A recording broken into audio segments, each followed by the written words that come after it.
Camilo awoke at dawn to the symphony of the rainforest, toucans squawking overhead, cicadas droning in the undergrowth, and the distant roar of a hidden waterfall.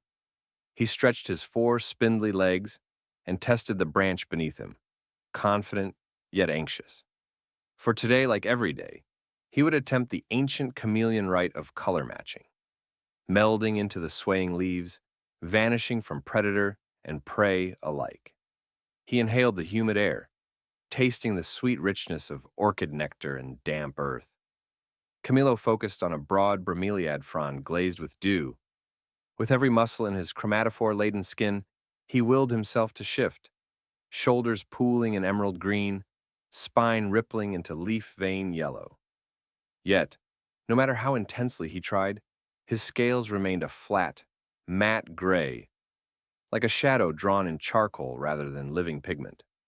Scurrying insects passed beneath him, oblivious to his presence, and more importantly, to his absence. From a nearby perch, his cousin Aurelia the chameleon, a perfect emerald to gold gradient, dripped teasing laughter. "Just a bit closer, Camilo," she called, her tongue flicking at a passing moth. He forced a polite smile, stomach tightening. In the crowded canopy, being invisible was his only salvation, yet he felt exposed, stripped of the very gift he'd been born to wield. Seeking solitude, Camilo climbed downward through a tangle of hanging vines, each rung of liana thicker and darker than the last. The forest's heartbeat thrummed beneath his feet, ants marching in buried circuits, tree frogs croaking in hidden pools. In the half-light beneath the emergent crowns, his gray form blended too well, but this camouflage offered no comfort. He felt erased rather than protected. He paused on a moss-clad log, breath trembling, and confessed his deepest fear to the watchful shadows. "I'm colorblind," he whispered, voice trembling. "I don't belong." His eyes, unable to converge fully, turned in two directions at once, dividing every leaf and vine into dizzying doubles. A nearby tree frog hopped closer, its emerald skin vibrant in Zephyr's dawn light. It blinked once, then croaked in a language of wisdom. True color, it seemed to say, comes from within. Camilo's heart stirred at the frog's riddle, but uncertainty remained. He longed to vanish into the forest's living tapestry, yet he lacked the basic chameleon's gift. As sunlight crept through the canopy, setting motes of dust and pollen dancing in the air, Camilo slipped deeper into the jungle's green embrace, ready to seek an answer beyond pigments, in the hidden depths of self-acceptance. Camilo's footsteps echo softly on the damp forest floor as he ventures deeper beneath the kapok giants, seeking the reclusive chameleon sage named Mago. Sunlight fades to a muted green under the dense canopy, and the air grows thick with the scent of moss and decaying leaves. Every rustle of liana and drip of condensation sets Camilo's heart racing. He feels exposed in his unchanging gray, out of place among the riot of emerald. At last, he discovers Mago perched on a lichen-covered bough, overhanging a hidden spring. The old chameleon's scales are a patchwork of near-albino white and pale taupe, glowing softly in the dim light. His eyes, clouded with age, swivel independently, yet they fix on Camilo with unexpected clarity. Without preamble, Mago croaks in a voice like wind through hollow reeds, "You seek color, but search in the wrong place." Camilo falls silent, uncertainty knotting his throat. Mago continues, "True blending is born of harmony, not camouflage." With deliberate slowness, the elder demonstrates a breathing exercise. Inhaling the forest's breath, Camilo feels the thrum of life, the pulse of cicadas, the distant croak of frogs, the slow drip of stalactite-like leaves. He exhales, focusing not on shifting his hues, but on syncing his heartbeat to the jungle's rhythm. Day after day, Camilo meets Mago beside the spring. The old chameleon leads him in stillness, teaching him to sense the forest's vibrations rather than rely on sight alone. A leaf teaches its green, not through hiding, but by living true to its nature, Mago murmurs, as he guides Camilo's spiny crest to align with the slender reeds. One dusk, Mago instructs Camilo to close both eyes and identify a passing beetle by its soft wing hum. Camilo listens, a low, resonant buzz beneath his left ear. He follows the sound, extending his tongue reflexively to catch the beetle's whisper. When he opens his eyes, the beetle crawls across his foot, unharmed and oblivious, proof that he has sensed it before seeing its form. As twilight filters through the leaves, Camilo's gray scales seem less a curse and more a canvas for shadows to dance upon. Though his colors remain unchanged, a new confidence glimmers in his emerald-blinded eyes. Mago nods in approval. Today, you began to blend not in appearance, but in essence. The forest sees you, not by eyes, but by heart. With the monsoon's first thunder in the distance, Camilo steps away from the hidden spring, feeling the rhythm of the rainforest coursing through him. He no longer fears his grayness. It has become a badge of his inner growth, a promise that color, true color, blooms from self-acceptance and soulful harmony with the world around him. Storm clouds gathered low over the rainforest, and heavy droplets began to pelt the emerald canopy like drumming fingers. Camilo felt each impact in his bones as he climbed to the fabled Tempest Vine Bridge, a living suspension ropeway woven from centuries-old lianas. The bridge arced 50 feet above the roaring torrent below, its strands slick with rain and moss. Today, Mago had tasked him with crossing this trembling path without the aid of colors, relying solely on the inner calm he had cultivated. Camilo steadied himself on the first damp vine, claws splaying to grip the glossy surface. Below, the river roared, frothy white against dark rocks, and every gust of wind sent the vines whipping like serpents. Leaves overhead trembled with each gust, sending showers of water over his head. He closed his eyes, drawing the forest's breath deep into his lungs, and felt the vine's subtle sway beneath him. In that moment, rain became rhythm rather than assault, and the bridge's motion sang of balance, not peril. With measured slowness, Camilo inched forward. His body weighed precisely on each footfall, shifting his center of gravity in concert with the vine's arc. He sensed the storm's breath on his cheek, moist, electric, alive, and matched every pulse of wind with a beat of his own heart. When a sudden gust snapped a neighboring vine, jolting the entire bridge, Camilo's instincts rebelled. His chest tightened and his legs quivered. But he remembered Mago's lesson. True blending sprang from trust in one's center, not from hiding in camouflage. He halted mid-span, wind tearing at his gray scales, and leaned into the gale, feet anchored, eyes closed. The world became sensation. The vines groove under his claw tips. The storm's surge humming in his ears. The river's roar pulsing through the rope. As his heartbeat slowed to match the forest's tempo, fear melted into focus. Opening his eyes, Camilo saw not chaos, but a path lit by his own resolve. He advanced again, each step firm, each breath steady. Halfway across, a torrential downpour reduced visibility to a blur of shifting green and brown. Leaves lashed his flanks, and thunder rattled the vast canopy. Yet Camilo felt as though he walked in still air, safe in the cocoon of his inner harmony. Below, the canyon's walls blurred into liquid shadows, but above, he traced the far bank's sturdy kapok trunk through the rain's veil. With the final crossing, Camilo grasped the anchor vine on the opposite bank. He exhaled a long, steady breath and let his legs buckle against the solid bark. Wet leaves slid from his shoulders as he removed his feet from the liana, and for the first time, he sensed every fiber of his being alight with triumph. Though his scales remained gray, he had proved that the greatest camouflage was the unity of self and surroundings, an unshakable presence amid storm and shadow. In the heaving hush that followed the storm's fury, Camilo stood beneath the massive kapok tree, rain dripping from its highest branches. His chest swelled not with color, but with confidence. He had mastered the trial of light and shadow, forging a path not by blending pigments, but by blending his spirit with the living heartbeat of the rainforest itself. Dripping with rain and heart still alight from the trial of light and shadow, Camilo stumbled into a narrow grotto mouth, carved beneath an ancient kapok tree's buttress roots. The storm's roar faded behind him as the cavern's mouth swallowed the deluge, trading torrents for drip-drip echoes and a hushed stillness that felt sacred. His eyes, still warily scanning the riot of green outside, widened in surprise at the soft, bioluminescent glow flooding the chamber's walls. Clusters of pale, ghostly fungi clung to damp stone, tiny lanterns pulsing with a jade-green light that revealed centuries-worn cave paintings. Stylized chameleon figures danced in ochre swirls, and lines of spiraled glyphs traced water symbols and sunrise crests. Each stroke spoke of a lineage that had long recognized their own kind's deeper colors, those of purpose, perseverance, and inner light.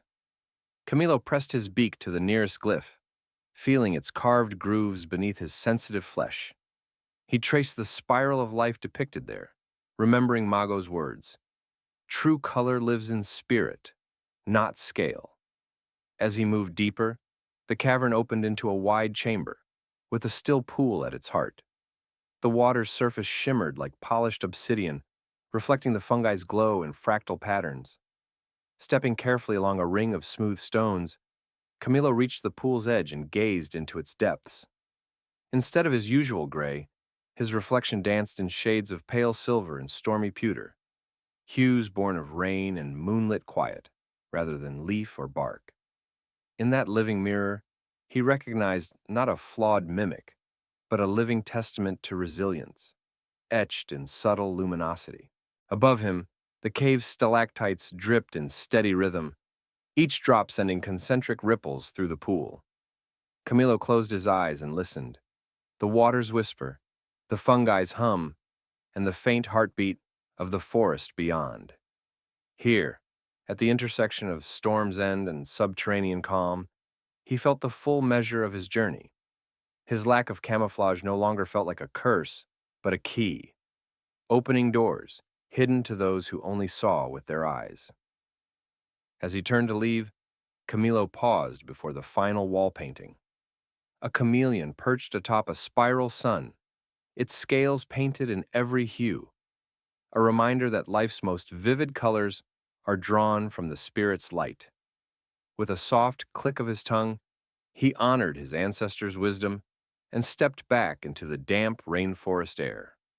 Rainfall now reduced to gentle mist, ready to weave his own colors into the living tapestry of the jungle. Camilo emerged from the grotto into a rainforest reborn by the storm's passage. The air shimmered with heat and humidity, each droplet clinging to leaves like liquid jewels. Beneath his feet, the forest floor pulsed with life. New mushrooms pushed through softened soil, tiny ferns unfurled beneath fallen fronds, and mud-splattered saplings lifted their blossoms to the gray-washed sky. Stepping onto a broad buttress root, Camilo closed his eyes and attuned himself to the forest's subtle symphony. Wet leaves dripped in a staccato rhythm. Beneath the canopy, cicadas trilled their continuous drone. Somewhere above, a band of toucans greeted the morning with trumpeting calls. Even the deep rumble of distant trogon wings punctuated the chorus. No pigment shift could capture this living composition, yet Camilo felt it resonate in every fiber of his being. He lifted one clawed foot and felt the heartbeat of the earth, the slow pulse of buried streams, the rustle of ant columns tunneling through leaf litter, the faint tremor as a tapir family foraged nearby. With each breath, Camilo inhaled the forest's multifaceted scent, damp resin, flowering ginger, and the sweet musk of rotting logs, melding them into a tapestry richer than any single color. Opening his eyes, Camilo noticed how his gray scales now bore the forest's own palette. The cool silvers of moonlit bark, the deep charcoals of storm-soaked stones, and the pearlescent sheen of rain-washed leaves.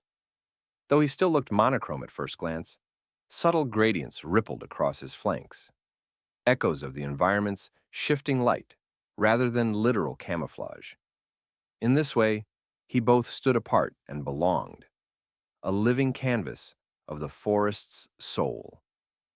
Drawing on Mago's teachings, Camilo climbed to the highest reachable branch and raised his head to the sky. There, in the muted dawn, he sounded a single, clear click, click, the chameleon's greeting to the world. His call rippled through the treetops, answered by a flutter of wing beats, as parakeets stirred from their roosts, and a lone harpy eagle swept past in broad, silent arcs. In that moment, Camilo realized that true blending came not from vanishing, but from contributing one's own note to the living chorus. His silent click carried the confidence of self-acceptance, a tone no predator could miss and no ally could ignore. As the rainforest swelled around him in vibrant revival, its creatures roused by life's insistence, Camilo basked in the truth that he had become more than a chameleon who could match colors.